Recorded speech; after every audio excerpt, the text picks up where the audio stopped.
Actually એ discuss કરતા હતા કે એકદમ બ્રિલિયન્ટ ખરેખર, અને ટેસ્ટ વાઇઝ પરફેક્ટ છે. નાના હોય મોટા હોય, કિડ્સ ફ્રેન્ડલી પણ છે, એલ્ડરલી પણ છે, સ્પાઇસી ખાવું હોય એને બી છે, અને માઇલ્ડ ખાતા હોય એને બી છે.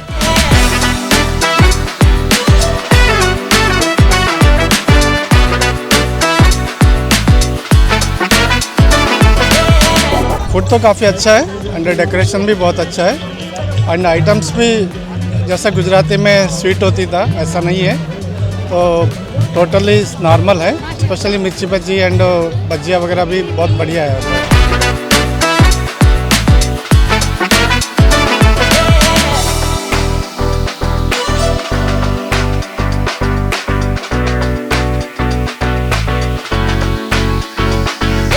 મેં ઘણા બધા ફૂડ ખાધું, પણ આજે જે મેનુની અંદર ભાર્ગવભાઈ જે પ્રેમને અંદર જે કસ્ટમરનો જે પ્રસંગ નહીં પણ પોતાના પ્રસંગ પ્રમાણે સાહેબ અમે બિલકુલ ખડે પગે, અને એટલા માટે જ ભાર્ગવભાઈ કહેવાય ને કે વેટિંગમાં જ હોય છે. અને એટલા માટે ખાસ પહેલી પસંદગી તમારી જ હોય છે ભાઈ.